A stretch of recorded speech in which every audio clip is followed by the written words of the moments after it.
The information contained in this video is intended to provide educational information and does not make claims or provide medical advice as it relates to any products sold by Enviroimmune or on this site. This video is for educational purposes only. These statements have not been evaluated by the Food and Drug Administration. This product is not intended to diagnose, treat, cure, or prevent diseases. To introduce Professor Yankel Gabet to the audience who are actually watching this to learn a little bit more about a product named as Restore, which has been formulated in collaboration with the University of Tel Aviv and myself from my COVID long haul clinic in Miami, Florida. What I'd like to do is introduce Dr. Gabet to you in terms of his background, which is so complete that it would take the whole hour for us to really talk about his accomplishments. But he is indeed a very accomplished person who currently is professor of anatomy and anthropology at the Tel Aviv University in Israel. But his background is vast. He has basically graduated with a BSc from Hebrew University in a combined medical and dental program. He is world-renowned for his research in bone metabolism, the effects of CBD in the anti-inflammatory way, as well as in terms of how it affects bone. And more recently has been working with CBD products, as well as other ingredients, which we'll talk about, as an anti-inflammatory immune support mechanism. My relationship developed initially with Professor Gabet talking about bone metabolism, which was, I think, something that both of us were experienced previously in our careers in working with. But it was really fascinating how we got together to collaborate much more once this COVID epidemic began. And then subsequently in my clinic, we started seeing COVID long haulers who were not responsive to any medications they were taking. We were connected by someone who should be mentioned, Yossi Magrabi, who is a very, very well-known scientist who has worked with nutraceutical and dietary supplements for many years. And he knew the work that Professor Gabet was working on. He knew what we were doing in Miami. And so lo and behold, after talking about bone metabolism and how to heal bone fractures, which hopefully Yankel will still do, we will basically be able to move on to that project which we were speaking about. But right now we are speaking about the fact that we've formulated a product for COVID long haulers. I'd like to stop there and ask Professor Gabet, and I'm going to call him Yankel because that's what I normally call him. And I know that in Israel, most people call each other by their first names. So Yankel, if you want to jump on and maybe elaborate, correct, or just talk a little bit about your background and how we developed and started working on this formulation. Yeah, so Norman, thank you for the introduction. Yes, the thing is that I started my research career long time ago, about almost 25, 26 years ago, where I studied in the bone biology research laboratory, and I worked on a specific protein and peptide, and then I always worked on bone and on fracture repair and osteoporosis, and I was very much focused on the skeletal diseases.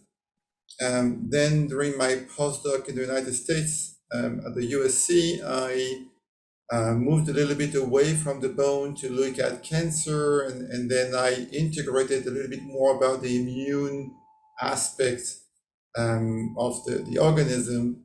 And when I came back to the Tel Aviv University, I came back to my first Prof, which was bone biology, and I continued to work on different aspects of genetic and hormonal regulation of bone biology. And with time, you kind of make new discoveries, and one of the discoveries was working on a CB2 agonist that is not only good for the bone, but also has very strong immunomodulatory properties. I'm not saying it's suppressive or an activator, but it's really do some kind of fine tuning in the immune system. And when the COVID pandemic struck, I found myself like out of job. I mean, no one is going to pay attention to what may happen to the bone. I mean, everyone is talking about Corona and COVID and everything. And the thing is, one of the products I was working on and one of the models that we're working on was simply immune cells where I could suppress the cytokine storm in these cells and in mice using some of the molecules I was working on. And then basically in 2-3 months, with the help of 2 of my students, we refocused our interest towards the immune system and towards the innate immune system with the cytokine storm, and how can we repress all the exaggerated immune response to the virus. And then we quickly developed a model in mice and in cells. And this is how we basically started seeing very, very nice results in mice and in immune cells, where we were able to suppress the cytokine storm. Sorry, no, I just want to emphasize this, not interrupt, but at the same time, in parallel, we were seeing a tremendous number of patients who had COVID, and yet more than 3 months after COVID, in some cases 15 months after COVID, were still having multiple symptoms. And if you looked at their cytokine panels, they had extremely abnormal levels of cytokines, such as elevated IL-10, IL-3, elevated C3. So we realized that these COVID long haul patients were symptomatic because, in fact, maybe after the crisis, which was obviously when they were acute, they resolved their acute symptoms, but they did not get better. They continue to have multi-system organ involvement, and to this moment are in fact very debilitated many months after their acute event. So we realized that this cytokine storm may have subsided, but if you can imagine a torrential downpour being the acute crisis, but there's a constant drizzle and a constant cytokine effect that seems to continue long after the acute event. And that's when I was, I think, very fortunate to be introduced to Yankel, and that's when he started talking about the work that he had been doing.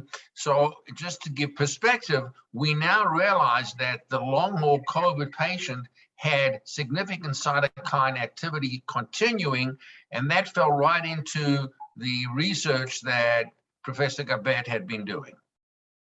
Yeah, this is actually very important, because when I was working in my lab within the 4 walls, you're focused on something very, very specific, and you have molecules you're working on and mechanism you're working on.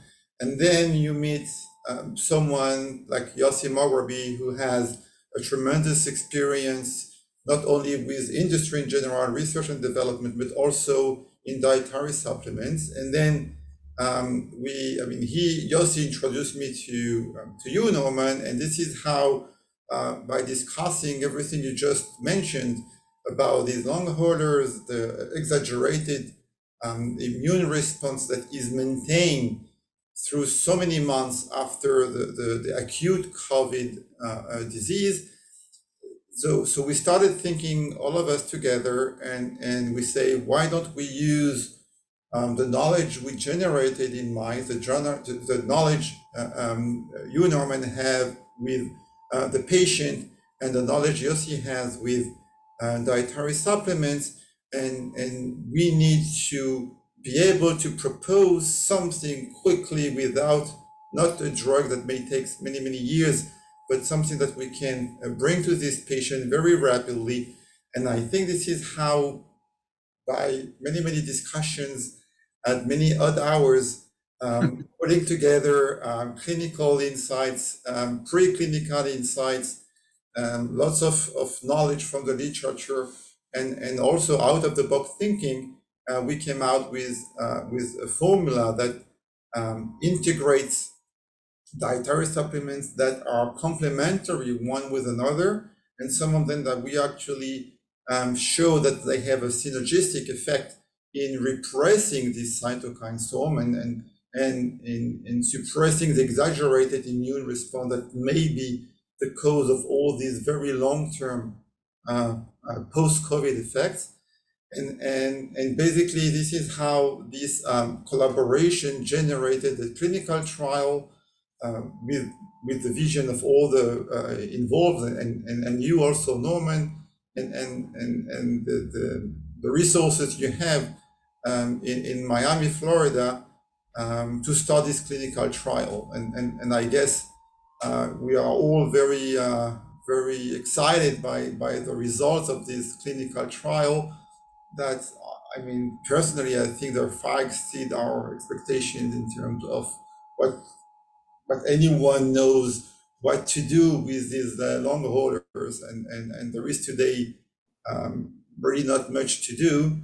Many patients, they continue to suffer despite some kind of treatment, conventional treatments, and I think that the results and the outcome of this clinical trial is very, very promising, and I think it has a real message and of hope for all these patients.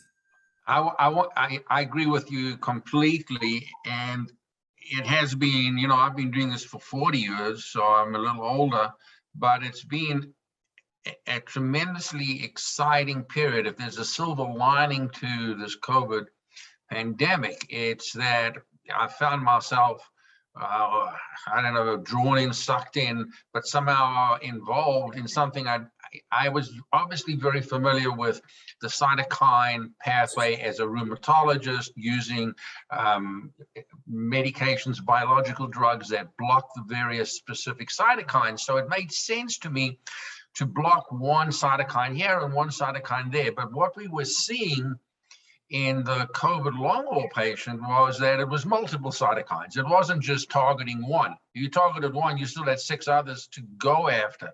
So we needed to create a formula where we could figure out some of the pathogenesis and the cause of the patient's symptoms. And I need to emphasize, no 2 patients are the same. Every patient was presenting with a different combination of symptoms, responding differently. And at the time we started this formulation, and actually to this moment, there was really no pharmaceutical drug that you could specifically say was helping these patients. You could help them to some extent with steroids, to some extent with antibiotics, possibly drugs that were off-label, such as ivermectin or Luvox. But these drugs were in many ways very toxic, caused rebound effects, and had adverse phenomena. So when Yankel and myself and Yossi started talking, number one, I think the big focus was to use dietary supplements that were generally regarded as safe. So they call that GRAS. So we only wanted to use safe products that had already had their safety proven, because that allowed us the opportunity to go straight to the clinic and not to do a very long phase 1 to phase 4 process, which would take years and years and years and be of no value to these people suffering from COVID long haul today. So we used natural products that we knew were safe, that we knew could not hurt our patients. And then from that, we then try to understand the various value that different ingredients would have. And I'd like, Yankel, if we can, to talk, especially because you have such a strong background in CB2 agonist research, because one of the main compounds that was brought into the formulation was basically something called beta-caryophyllene, or known as BCP. And I think if you could talk about why you felt that that may have value here and what your research had shown, that'll be extremely valuable.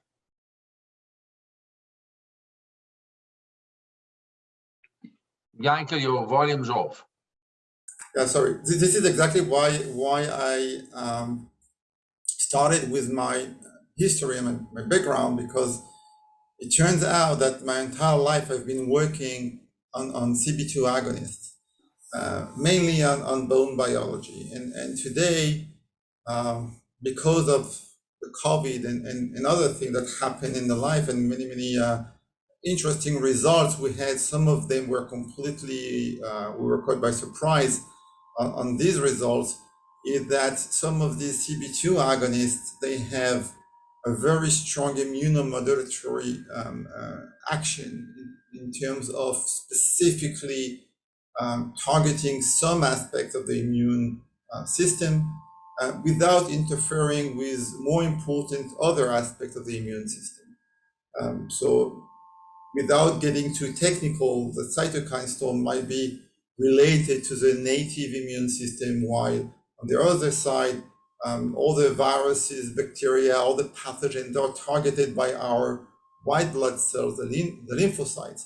And these are not affected by the CB2 agonist, which is very important because some of the drugs you just mentioned, Norman, are immunosuppressant. They, across the board, delete the entire immune system and makes you immunocompromised, very weak to sustain any additional pathogen that you may have.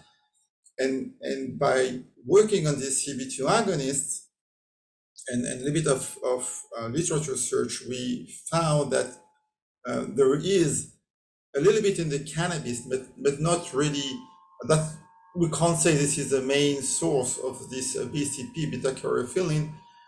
This is a natural product found in many other plants.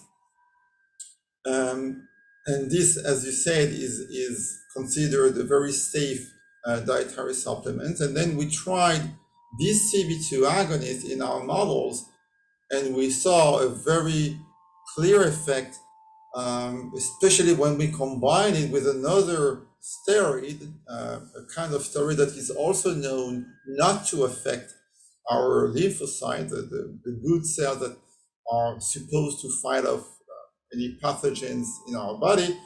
And when we put them together, we found a synergistic effect in suppressing not only the production of cytokines by some of the immune cells, but also in the well-being of our mice in the mouse model. So when you combine BCP and for the audience to understand the combination with basically DHEA and pregnenolone, which are the two hormones you're talking about, what made you think of combining these three ingredients together? Why did you think they could have a synergistic benefit? Yeah, this is actually something that Yossi Mograbi and I discussed quite a bit, and we were looking for approved drug, the molecule that are already known to have immunosuppressive actions, but we were moving away from all the non-immunosuppressants that have a very deleterious effect, very strong suppressive effect on the lymphocytes. So we looked at what was known like 50, 60 years ago, before the dexamethasone and pregnenolone and all the new last generation steroid, glucocorticosteroids. we looked at what was very well known in the past, and people use other types of steroids, not glucocorticosteroids, but precursors of sex steroids that are much safer. And they also target the innate immune response without the deleterious effect on the lymphocytes. And because they're working on completely parallel mechanism of action, we said, yeah, we have to try them together. And you know, until you actually test it in actual models and experimentally, you can't say for sure that it's going to work. But we tested it in cells and in mice, and it worked beautifully. We had a synergistic effect, a very significant one, between these steroids and the beta caryophyllene. And so when you saw that, obviously you were originally, before we were looking at COVID, you were treating septicemia, which is simply an overwhelming infection in the blood that, in particular, you were looking at mice responding dramatically when you used this combination in your research. Yes, exactly. So we had a very acute model of septicemia, and the treatment would improve survival by 3 to 4-fold, which is tremendous effect. And you saw no adverse events. And in the mice, that the way we actually monitor the behavior and well-being of the mice, and they completely, I mean, most of them completely recovered from the septicemia. And were you looking at the cytokine levels in those particular models as well? So we haven't tested the cytokine levels in the mice, but we did look at the cytokine levels in cell culture, which is much more convenient. And we also saw a reduction in the inflammatory cytokines and signals in response to septicemia in vitro. So that was without a doubt the foundation, the stepping stone for the formulation that we know as Restore, was to really use the combination of the BCP, the DHEA, and pregnenolone. I'm not sure that, and I stand to be corrected if there's anybody else who's ever put these three products together, but we have got a patent, just for the record. So there's a patent that really allows us to use these three ingredients in obviously trying to treat COVID long haulers. And I think, and we'll find out later on, but it's been very interesting to me to see in our clinical research how patients have improved in terms of fatigue, fibromyalgia, and so on. And I don't want to get carried away because we still need to do the studies, but there is obviously a significant response clinically and immunologically to these three products. However, I think we shouldn't minimize the other ingredients in our formulation, because one of the things that also, it was almost serendipitous. I was doing studies on the autonomic nervous system with a new technology that was really capable of measuring the balance between parasympathetic and sympathetic systems, which I think, you know, most goes above most physicians' heads. I truly believe that there is some autonomic dysfunction in many illnesses that we treat, which either cause the illness or cause the illness to be unresponsive to certain treatments. And so we started measuring the autonomic dysfunction in many of these COVID long haulers. And it was amazing to see how in many cases, there was a complete imbalance. There was a much higher sympathetic activity and a much lower parasympathetic activity. And many of their symptoms, including possibly brain fog, possibly fatigue, certainly bloatedness, gastrointestinal discomfort, were all because of autonomic dysfunction. So we thought about other ingredients, and some of the products that we added, including St. John's wort and bromelain, quercetin, all grass ingredients, seem to enhance the capabilities of the BCP, DHEA, and pregnenolone. And you know, one of the things that we should mention also, and I think, you know, maybe Yossi was the one who first mentioned this to me, how pregnenolone helps improve memory. And brain fog is a huge component of COVID long haulers. And so it's hard for me to, you know, the one thing that I don't think any of us can do, we can't pinpoint which ingredient is more or less important. We know we have a formulation which anybody can look at on our website that effectively reduces the cytokine activity, improves the autonomic nervous system balance, improves people's energy and ability to function. And as Professor Gabet was referring to, we've now done a study, which hopefully we'll publish in the very near future, where I can say as a clinician, I was pretty staggered to see patients who'd been on all these other drugs having such clinical improvement, to the extent where they were asking, when the study was over, how they could get more. They were asking to get it for their family, and so on and so forth. And so, you know, I think, quite honestly, this product is going to be maybe one of the most valuable supplements. And I use the word supplement because it's not a drug, it's not a medication, it's a supplement. And Yankel, and from your perspective, when you saw the data and the results, without getting into, you know, the statistical improvement, etc., were you surprised? Yeah, I was very surprised because for most people, and I think also most physicians, when you don't expect dietary supplements to work as very potent drugs. You always, you put the dietary supplements as nice to have, as additional adjunctive therapy.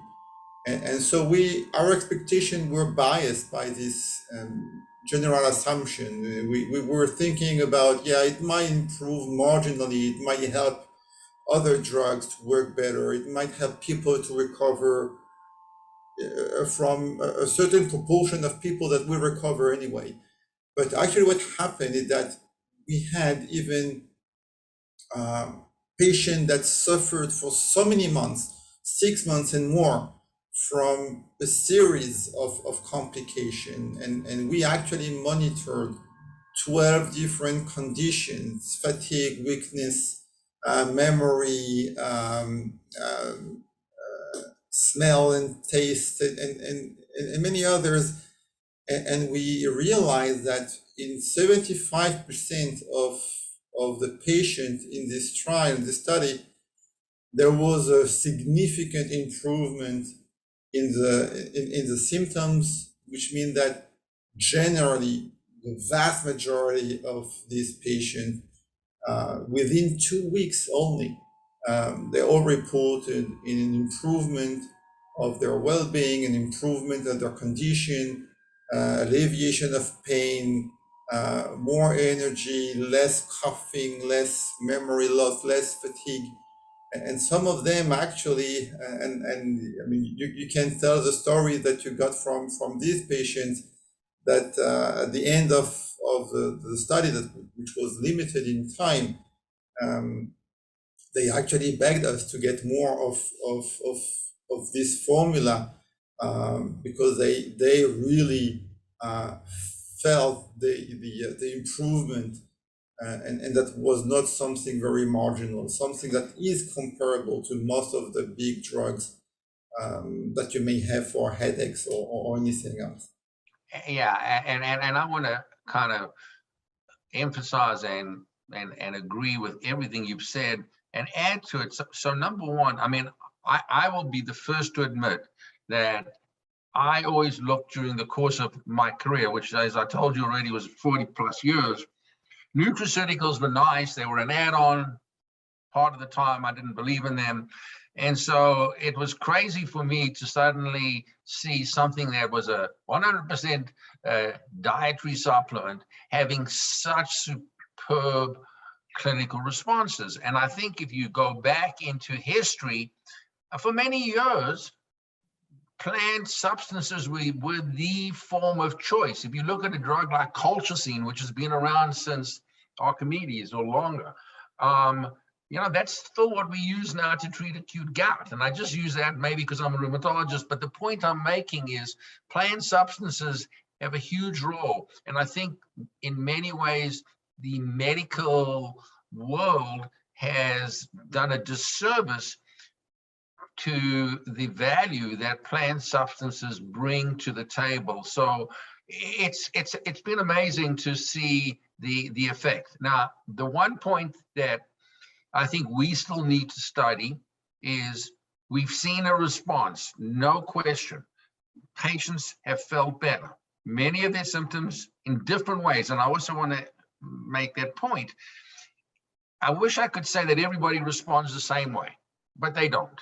Some people have a different response in that one symptom gets better and one doesn't, and so on and so forth. So it's very individualized, and I'm not sure I quite understand that.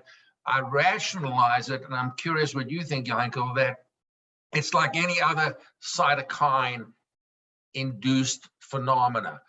We don't get the same cytokine adverse events. Some of us are more capable of managing or handling it, and some of us are more susceptible. It could well be genetic, but it is different. Patients are different, and their responses are different.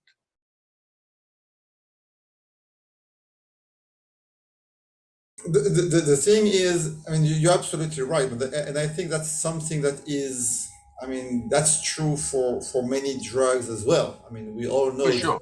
even in cancer, that some people are good responders, bad responders, and everything. So that's not specific to nutraceuticals. And I think that's exactly the point. Is that's why we have multiple protocols for the same diagnosis. Is that probably that's the same thing we're seeing over here. But at the end of the day, from a global asymptomatic, and will continue. So my final comment, besides thanking Professor Gabet for his time, for not only his time on this conversation, but for the tremendous amount of time he's spent in the laboratory, doing the research, helping us put together the formulation.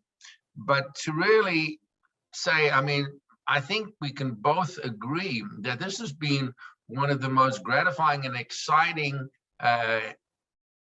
research studies that we've done, because as opposed to treating mice, we're actually seeing in a very simple way, it really helping people. And for me personally, being able to collaborate with you has been very special.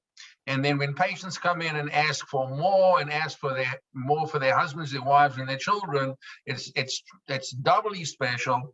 And I think we've got a lot more opportunity with this formulation in other conditions because of the basic way it works. So from my perspective, thank you so much for being with us. I know this is the end of your day.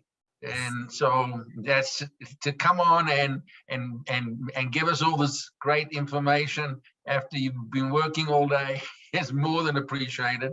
And I'm hoping we can do this again. What I'm really hoping, Yankel, is that we'll have you in Miami in the near future. And maybe I'll be in Israel with you. Very much like it. I think I also have to thank you likewise, because, I mean, as you said, we know how to treat mice. And we always want to, I mean, the end game is to treat people. And so many times, basic research, I mean, if you look at 100% of medicine today is based on basic research, but a very small portion of basic research actually reach the bench, actually reach the clinical arena, and actually does something good for humans, for people. And I think having this opportunity to take data and discoveries from my lab at Tel Aviv University and actually bring it all the way to to a clinician like you and to patient is very gratifying, and I think it makes me very optimistic that other stuff that we know how to do with mice will eventually also contribute to human health. Well, Yankel, thank you very much for your time. As I said, hopefully we can do it again. And listen, let's hope that we can get our results published in the near future, because I think this is something that the world is waiting for.